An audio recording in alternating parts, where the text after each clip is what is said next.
What's up, guys? JB here. Wanted to do a quick video on the ZR Tactical long stroke spring. So ZR made these for the steel frame PDPs initially. I think they make a 4.5 inch specifically for the polymer frames now. However, I've shot the 5 inch for a while. Really like them. That's my preferred barrel length.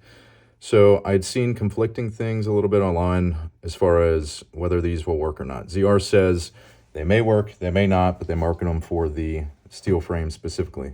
So I'd seen a video that ZR put out showing how to test if this will work or not. So take our factory spring out, barrel out,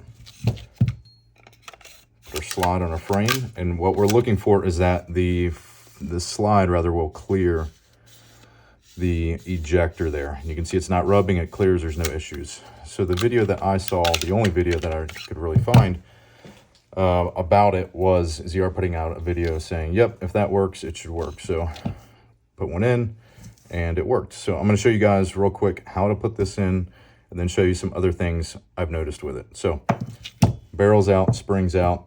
This is the 15-pound ZR spring. I ran that for a while in lieu of the factory one, which I think is 18-ish pounds. Factory spring is way oversprung, in my opinion, like a lot of these are. Glocks are way oversprung. Walthers aren't very different. So ran the 11 and the 13 for a while. Liked them both, but had some issues, especially as they got broken in with the slide not going completely back in the battery. Had heard other guys say something similar. So ran the 15, have run that for thousands and thousands of rounds with no issues. I change them out every, 6,000-8,000 rounds and haven't had any problems. So that being said, going from that to the long stroke, what we're gonna have to do is remove this spacer. So in order to do that, you have this little channel through your slide here. Take a punch or something similar, release tension. Get the tension off of there from your striker assembly, and cap comes off. Striker assembly comes out, and then you can pop your spacer loose, slide it out. Striker assembly goes back in, end plate push down on that striker assembly, back up, and you'll snap in. If you need to, you can push back down on that with your punch. That'll get back in. Okay, everything's snapped in. Barrel goes back in. We'll get our long stroke spring out. Okay, and you can see the difference here. I'll show you in a minute. These are going to be the same length, but long stroke spring versus factory or aftermarket, you can see how much more travel that's going to give us. So go ahead and install that like you would with any other recoil spring. Slide back in the frame.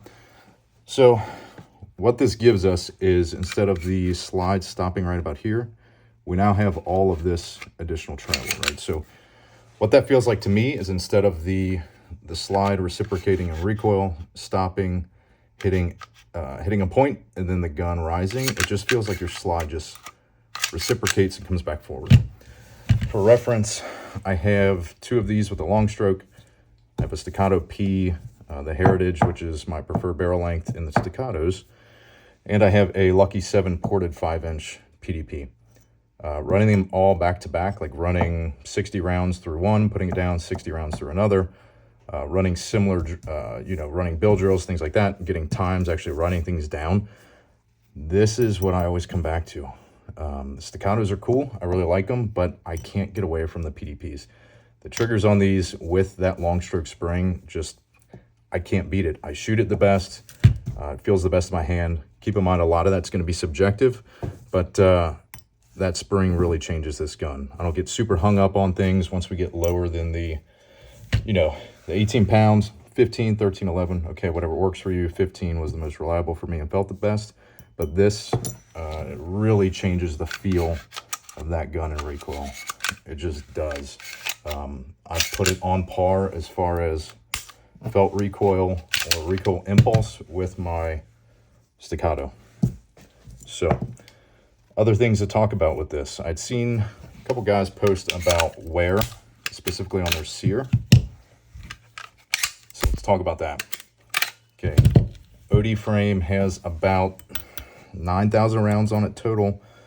A little over 1,000 are with the long stroke, and this black frame PDP has just over 300 rounds total, all of which are with the long stroke. Okay, so had seen, I think his name's Tony Mazza, Tony3M on Instagram, post about how he ran the long stroke in a polymer frame for a little bit and he hit some wear on his sear, so he stopped doing it.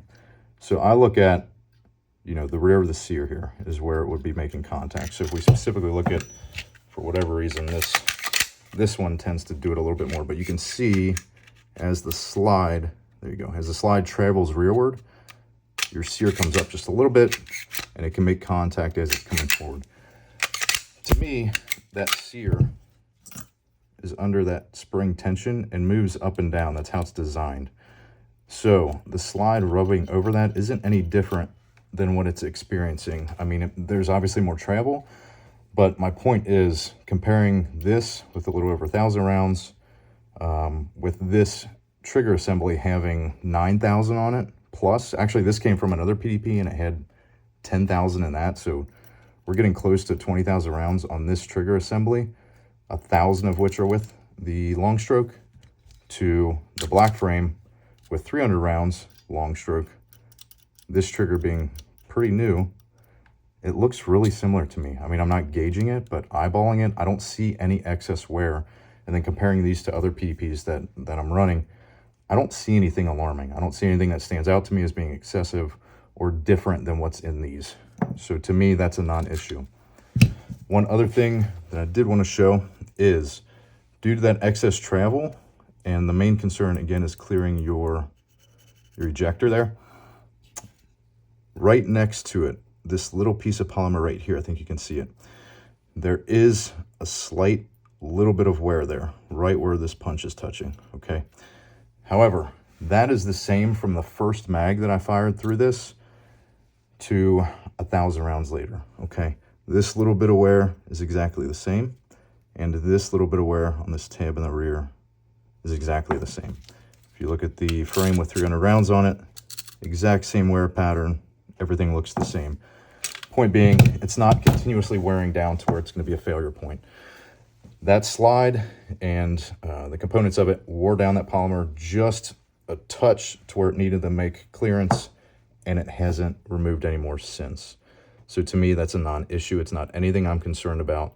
And the juice to me is definitely worth the squeeze and what you're getting over the factory spring for sure, but even the 15-pound aftermarket springs, it completely changes the feel of the gun. Again, that's all subjective, but to me, this is what I'm going to be running for this foreseeable future. Hope that helps. I know those are some things I'd run into, and there wasn't really a video making things clear as far as installation and then potential issues or things to look out for. So if you're thinking about getting this again, pull your barrel out, pull the slide out, pull the barrel out, pull the spring out. Make sure that your slide clears your ejector there. You should be good to go. All right. Hope this helps. Thanks.